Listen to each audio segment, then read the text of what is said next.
കൃഷിശീലമാക്കിയതോടെ സജീവ പാർട്ടി പ്രവർത്തകനായ ബിനീഷ് വ്യത്യസ്തനാവുകയാണ്.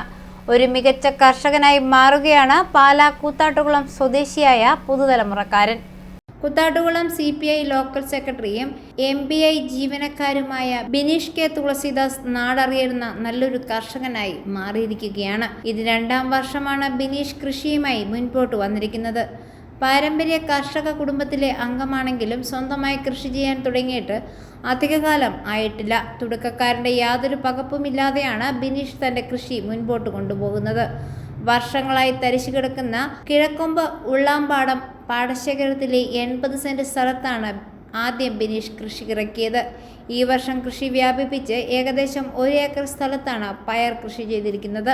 കൃഷി വ്യാപിപ്പിക്കുന്നതിനോടൊപ്പം തന്നെ കൃഷി ഇനത്തിലും വ്യത്യസ്തത കൊണ്ടുവന്നിട്ടുണ്ട്. കാർഷിക കോളേജിൽ വികസിപ്പിച്ചെടുത്ത ഉന്നത ഗുണനിലവാരമുള്ള ബീൻസ് പയറുകളും കരിമണി പയറുകളുമാണ് ഇവിടെ കൃഷി ചെയ്തിരിക്കുന്നത്. പയറിനൊപ്പം ഇടകൃഷിയായി വെള്ളരിയും വാഴയും ഇടതൂർന്നു നിൽക്കുന്നതും ഇവിടുത്തെ മനോഹരമായ കാഴ്ചയാണ്. ബിനീഷിന്റെ കൃഷിയിടത്തിലെത്തുന്നവർക്ക് പുതിയ ഇനം പയറിന്റെ രുചി അറിയാനുള്ള അവസരവും ഇദ്ദേഹം ഒരുക്കിയിട്ടുണ്ട്. ഇതിനായി ഒരു കറിക്കുള്ള പയർ ഇവിടെ നിന്നും സൗജന്യമായി നൽകും.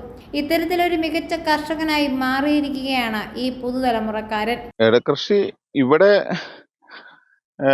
പയറാണ്. പിന്നെ കുറച്ച് വേറെ സ്ഥലം പാട്ടത്തിനെടുത്തുണ്ട്. അവിടെ വാഴ, കപ്പ അങ്ങനെയുള്ള കാര്യങ്ങളും കൂടി കൃഷി ചെയ്യുന്നുണ്ട്. ഇത് ഭയങ്കര ലാഭകരമാണല്ലേ നമ്മൾ കൃഷിയോടുള്ള താല്പര്യം. കാരണം കാർഷികം ഇപ്പം നെല്ല് ഞാൻ ഇതിനു മുമ്പ് 2 ചിങ്ങത്തിലും മകരത്തിലും നെൽകൃഷിയായിരുന്നു ഈ പാടത്ത്. അപ്പോൾ പാടത്തിന് കുറച്ച് സ്ഥലം കൂടി പാട്ടത്തിന് എടുത്തായിരുന്നു നമ്മൾ. 1 ഏക്കറിന് മുകളിൽ സ്ഥലം നമ്മൾ നെൽകൃഷി ചെയ്തു. ഏകദേശം 2 ഇതും കൂടി ഒരു 3000 കിലോ അടുത്ത നെല്ല് നമ്മൾ പ്രൊഡ്യൂസ് ചെയ്ത് കൊടുത്തു, മില്ലുകാർക്ക് കൊടുത്തു. കുറച്ച് നമ്മുടെ വീട്ടാവശ്യത്തിന് വെച്ചിട്ടുണ്ട്. നെൽകൃഷിയാണ് മെയിൻ. അത് കഴിഞ്ഞ് ഇടയ്ക്ക് വരുന്ന സമയത്താണ് നമ്മൾ ഈ പയർ കൃഷി ചെയ്യുന്നത്. കാലാവസ്ഥ അനുയോജ്യമായ കൃഷി കുഴപ്പമില്ല. പക്ഷെ നമുക്ക് ഇപ്പോഴത്തെ ഇത് ശരിക്കും ഒരു മാർക്കറ്റിംഗ് ശരാശരി ഒരു വാല്യൂ കിട്ടുന്നില്ല. നമ്മൾ പല സമയത്തും പയറിനൊക്കെ വില കുറയുകയും കൂടുകയൊക്കെ ചെയ്യുന്നു. അപ്പോൾ നമ്മൾ ആ കറക്റ്റ് ടൈം നോക്കി കൃഷി ചെയ്താൽ മാത്രമാണ് നമുക്ക് അതുകൊണ്ട് ഒരു വിജയം എന്ന് പറയുന്നുള്ളൂ. പിന്നെ ഇത് കൃഷി ചെയ്ത് കഴിഞ്ഞ് കഴിഞ്ഞാൽ ആ സമയത്ത് നമ്മൾ പറിച്ചെടുക്കണമല്ലോ. പറിച്ചെടുക്കാതിരിക്കാൻ പറ്റാത്ത സാഹചര്യമല്ലോ. അപ്പോൾ നമ്മൾ വില നോക്കൂല, അത് പറിച്ച് കൊടുക്കേണ്ട ഒരു സാഹചര്യം ഉണ്ടാവും. കൃഷിയിൽ ബിനീഷിനെ സഹായിക്കാൻ ഭാര്യ സുജിതയും കൃഷിയിടത്തിൽ എത്താറുണ്ട്. ഇതിനു പുറമെ മറ്റ് സഹായങ്ങൾക്കായി അന്യസംസ്ഥാന തൊഴിലാളികളുമുണ്ട്. 8 ഏക്കർ വരുന്ന പാടശേഖരത്തിൽ ബിനീഷിനെ കൂടാതെ മറ്റ് കർഷകരും കൃഷി ചെയ്യുന്നുണ്ട്.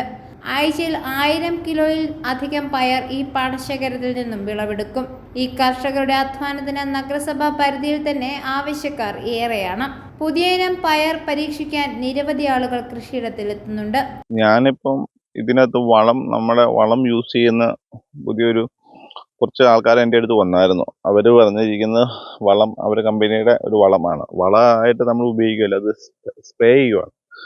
അത് നമ്മൾ 1 മാസമൊക്കെ കൂടുമ്പോൾ ഇലയിലേക്ക് സ്പ്രേ ചെയ്ത് കൊടുത്ത് എന്ന രീതിയാണ്. ഇപ്പം ഞാൻ വാഴയ്ക്കായാലും കപ്പയ്ക്കായാലും പയറിനൊക്കെ ഇത് ചെയ്തിരിക്കുന്ന ആ വളമാണ്. അത് നമുക്ക് ഇങ്ങനെ സ്പ്രേ ചെയ്ത് കൊടുക്കുകയാണ്.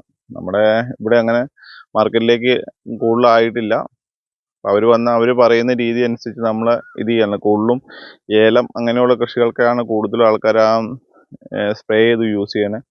അതിപ്പോൾ 1 മാസത്തിൽ 1 പ്രാവശ്യം ഇലയിലേക്ക് സ്പ്രേ ചെയ്ത് കൊടുത്താൽ മതി. മറ്റുള്ള രാസവളങ്ങൾ ഉപയോഗിക്കാതെ ഞാനിപ്പം ആ വളമാണ് ഉപയോഗിച്ച് വരുന്നത്. എനിക്ക് വലിയ കുഴപ്പമായിട്ട് തോന്നുന്നില്ല. ഇനിയിപ്പം വാഴയൊക്കെയാണ് മെയിൻ. പയറിനിപ്പോൾ വലിയ കുഴപ്പമില്ല.